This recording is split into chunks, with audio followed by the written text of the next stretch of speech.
Thanks, Dave. How many of us spend more than 8 hours a day working, more than 40 hours a week working on our business?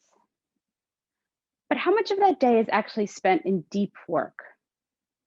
I mean, that deep, meaningful, focused work, the work we're hired to do, the work our team is expecting us to do as we lead organizations forward. I bet if you kept track, you'd realize it's a lot less than you think. And then what about our teams? What does their day look like? A recent study, a pre-COVID study, found that in the 8+ hours that employees spend in their office, they're only spending about 3 hours of them actually doing office work. And in those 3 hours, they're sitting in meetings, they're checking email, or they're just pushing papers around. They spend a lot less of their day on deep work. And you know what? We didn't hire them to check email or sit in meetings. We hire folks to help in the areas where they are experts, and then we sabotage them to not do the actual work. It's not our fault. We've kind of been following these rules that were established before us by the thinkers and the business folks and the experts who designed them, honestly, for the manufacturing floor. And we can change that because what we learned is that you actually don't need that many hours. You just need focused hours of work to be able to move mountains. We can all actually work a lot less. As Dave said, I'm Natalie Nagel. I am co-founder and CEO of WildBit. We're a 20-year-old, fully remote mom and pop shop that I run with my husband, Chris. And for the last 4.5 years, our entire organization has worked 32 hours a week, 4-day work weeks, taking mostly Fridays off collectively. In these 4.5 years, our company has grown faster than in previous years combined, and we're having a lot more fun than we've had before.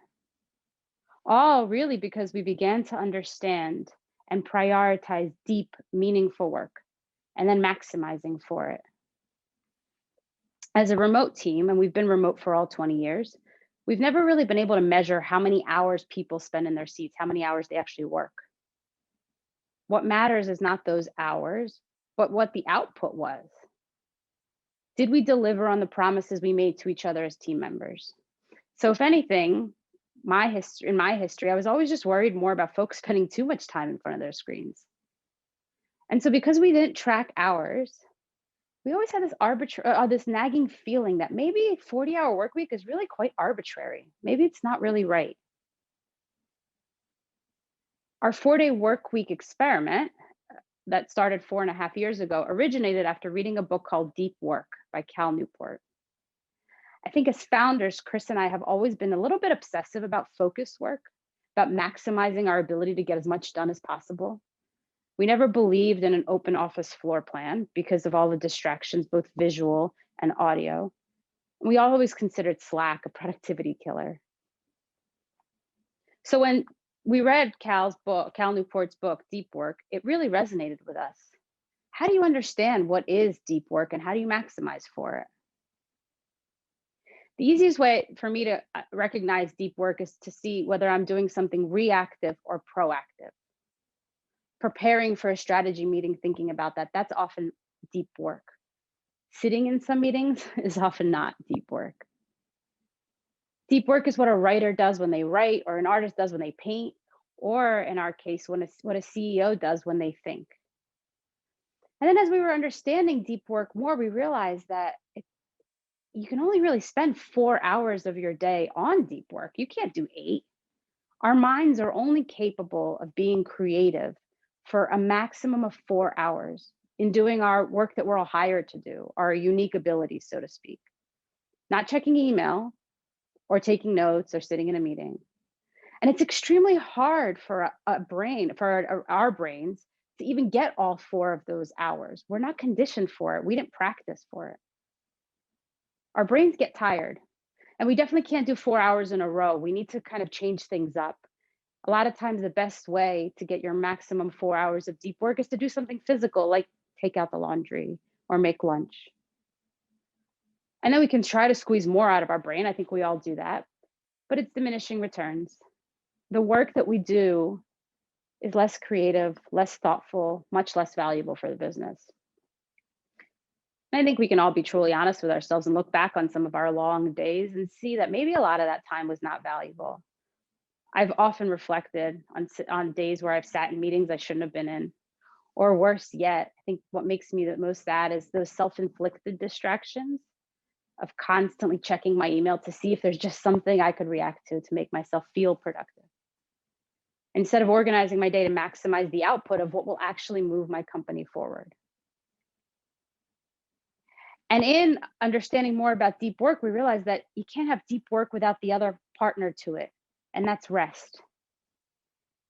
If you're working your brain this hard and you're really trying to maximize those 4 hours, you also need to give it equal space to rest. When we rest, our brain is doing a lot of work subconsciously. It's that whole, idea in the shower, all my ideas come in the shower thing, but magnified. And if you can truly rest on the weekends, away from your work, doing things like playing with your kids or doing a puzzle or mowing the lawn, your brain, it's solving complex problems without needing any of your help. So what we realized was in a lot of ways, our current 2-day work weekends weren't really cutting it. Most of us don't fully disconnect. We spend our weekend being weekend warriors, and by Sunday night, we're all still exhausted. And so we took this learning from this book and some more other research, and we realized we really got to shake up our 40-hour work week. If we can only do deep work 4 hours a day, 4 times 5 is 20. What are we doing for the rest of the time? So we started this experiment to work less hours. And we started by dropping one full day. So we can have 4 days of deep work and 3 days of rest consecutively. So we can recharge and get back into it. We almost started looking at it as a motto: work hard, rest hard. And it worked. After a year of this experiment, we all reflected. We get together annually on a retreat. We all reflected on how it was going. And while we don't measure lines of code because that's really just silly, but we did look back and say, what did we deliver to our customers?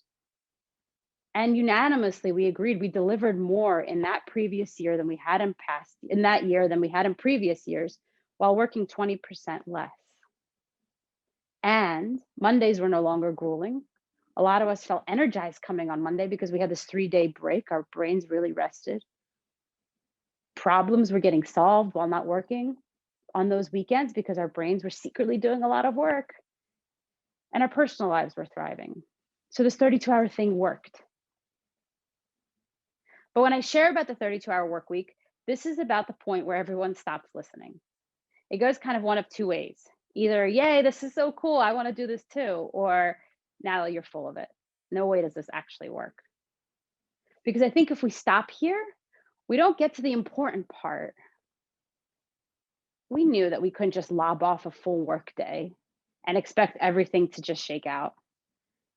We had to reflect on, okay, how are we going to use those 32 hours?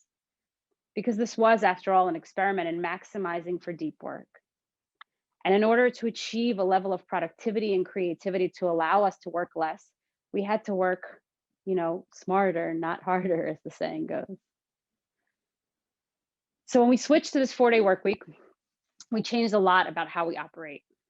What we've arrived to after all these years is something that internally we refer to as people-first operations, a way of working that prioritizes the whole person, not just their work. We at Wildbit frame all of our decisions on the principal understanding that we are a team of knowledge workers, not industrial workers, which means that our main muscle for work is our brain, not our body. And so by understanding that work is an integration with life, we must prioritize the whole person if we want to achieve success. And so I wanted to share today 4 kind of anchors of our people-first operations that enable us to be able to work less than most of our peers and our competitors. So the first big anchor that we think of when we think of people-first operations is flexibility. For us, that's flexibility in where you work and how you work. We are, after all, a remote team. So that allows our folks to work from home offices, co-working spaces, or even a coffee shop every once in a while, just not permanently. And while we've been remote since 2000, since before it was cool, before there was Slack, we've also experimented with on-premise, so we have both experiences. For a while there, we had a hybrid approach where we had a big office in Philadelphia where we live and remote team members all over the world. But we are now fully remote again, pre-COVID. because we came to the conclusion that flexibility of where you work beats the benefits of being physically together all week. We also have flexible working hours because we believe that life happens within 9 to 5 as well. And because you can't really sit in front of a computer all day and be productive. So, because of our flexible hours, we've had folks on our team get their private pilot's license because it turns out you can't fly if the weather's not good, go on long bike rides, pick up their kids from school, or just simply visit the doctor's office without feeling any stress. You know that feeling of being really exhausted after several hours of really productive work? As a CEO, I can become mush after a really energizing strategy meeting or collaborating with my team or writing a talk like this, where I have nothing left that's creative or interesting, but I keep going because my day isn't done. Flexibility in the hours that we work also fixes that. It removes that wasted time of just waiting for the clock to strike 5. What it does is it allows everyone to work when they have energy because it's not really naive to think that every person in your organization will be fully engaged in the work at the exact same hours every day. So instead, what we do is encourage the individuals on our team to really understand their own preferred work schedules, their energy schedules, when they're most productive, their energy levels, and when they're most productive. Obviously, we collaborate together, so there has to be overlap. But the majority of the time, we ask our team to prioritize their work around when they are best, when they're around their own personal working flow. But we have a lot of this flexibility at Wildbit simply because I think we just treat people as responsible adults. We aren't measuring working hours. We're just looking for output. We trust each other to deliver on the promises that we make to each other. And then we allow each individual to do it as best that they can. The second anchor for us in our people first operations is putting a lot of focus on limiting chaos and confusion. We always think as a team, and especially as a leadership team, how are our decisions and our actions contributing towards chaos? We used to create a lot of noise for our team without ever realizing. It would not be uncommon for one of us, Chris or I especially, to send that Sunday night email with like that next great idea, the what if we did this email that would immediately send the team questioning to like, am I changing direction now? What's going on here? Or as a team, we'd all be in different points in our projects, causing things to slow down, needing support from each other. Or maybe worse, there'd be times when things are moving so fast and we're not on the same page, and there's people who don't know why we're doing the things that we're doing or the reasons behind certain decisions. When we introduced the 32-hour work week, we made sure to evaluate what needed to change to make sure that our operations are reducing chaos and confusion. And the result for us turned into a team-wide cadence of strategic planning and work time. In January, we planned big picture as a whole team, even remotely. We collaborate on strategy. We set short-term goals and long-term goals. We do this together, not just with the leadership team, so that not only are we collaborating, but we're also solving some objections in real time and getting everybody to buy in. Then every quarter we plan for the work that's coming up in that quarter. That ends up being the actual projects that are getting things done. In those 4 to 6 weeks a year cumulatively, no actual work is getting done, and that's the key. We're giving our team and ourselves a chance to focus our time and attention on strategy, on planning, on collaboration. I know this might seem simple, but for us, it had a transformative impact, both on flexibility and autonomy. Before, when we didn't plan together, a person could be working on a project, be deep down in the work, and somebody taps them on the proverbial shoulder and says, hey, what do you think about this? Same would happen to us on the leadership team. We'd be thinking about execution of one thing and then having to think about a project in a totally different state of its existence in another at the same time. It creates tension and it honestly creates significant delays. There's no worse enemy to deep work than distractions that not just take away your time, but they take away the attention of what's in front of you. Now that our time is split and dedicated to planning and working, we're not asking folks to change gears daily or weekly. We're setting goals together and expectations collectively, and then allowing the team to autonomously work throughout the year. And teams is what brings me to the third and very important anchor of our operations, is we work in very small teams. While the upfront planning happens collectively, the work is small in small teams, usually multidisciplinary, 2 to 4 folks, so that we can cover all the required parts of the business to get the work done. And at Wildbit, oftentimes it's a software developer, a designer, and maybe somebody from customer success or marketing. These small teams are much more nimble and work much faster. They can work mostly in isolation because we allow them to execute on the work on their own, and they have ownership and control over what they do. They don't need to ask for options of a dozen of their coworkers. They don't need to slow down to wait for meetings and feedback. They don't need to explain their decisions over and over again. Because we've set the strategy together and established the problem statements, we trust that the team that's doing the work, they know the problem they're trying to solve, and they're going to do it at the best of their abilities. These small working teams are also able to plan their own internal meetings and their own schedules. So this allows every individual a greater chance of meeting their personal flow, their personal schedule. Like I said earlier, if we believe that everybody works differently, some people are morning people, some people are evening people. The smaller the team, the greater the chance for them a schedule to emerge that can incorporate those individual schedules. They will have overlap, but it's easier in a small team than a larger one. And in practice, these small teams only report back to the larger group, whether it's their product or the whole team, very infrequently. At most, it's once a week in a 30-minute meeting. The rest of the week, they're spending heads down together, working quietly, but they're busy collaborating and working to solve the problems. The fourth anchor for us is maximizing focus.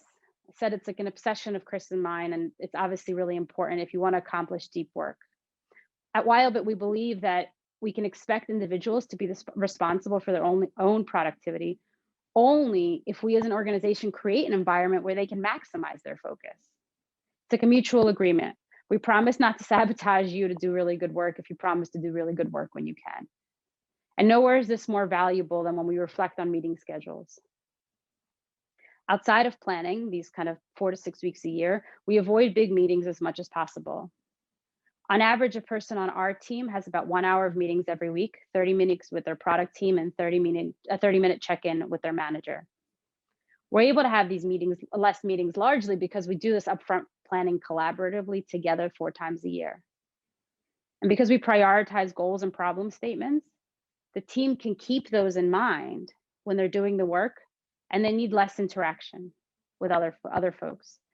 The greater team is always available to them, but for the most part, they can go heads down and get their work done. So for us, it's always asynchronous over synchronous communication, because obviously other things happen while you're working, not just those 4 planning weeks. But we heavily prioritize allowing every individual to choose their time on their own. So we send a lot of emails, we send a lot of posts to our intranet and that kind of stuff. Because with a distributed team, we want to allow the flexibility for every person to work when they're most productive, to maximize their deep work. So while as a company, we try to limit as much distraction as possible, these small teams can work collaboratively together on their strategies. They're working, and we're allowing them to choose when they work. What we refer to people first operations and with these 4 anchors that I shared, really in my mind is just a collection of decisions to maximize deep work for knowledge workers. And what's resulted for us is a group of people who feel deeply motivated to contribute their work to the team, and folks that produce a better output in working less time. I think when Chris and I reflect a little bit to, how did we get here? How did we think about these things? Was it always in there? I think a lot of it is related to the fact that neither Chris nor I are software developers, which is very unusual for a software company. So for always, we've had to rely on our team to do the actual work.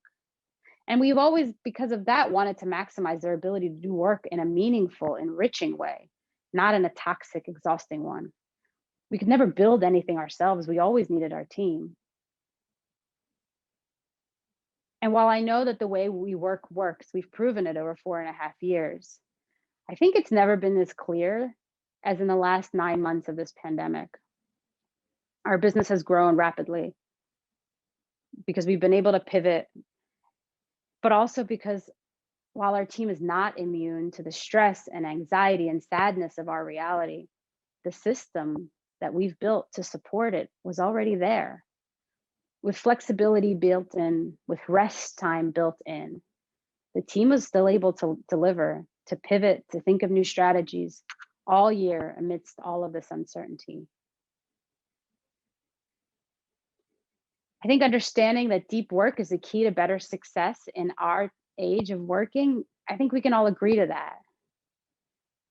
And then I find it so strange that we continue to invent new tools daily to distract us.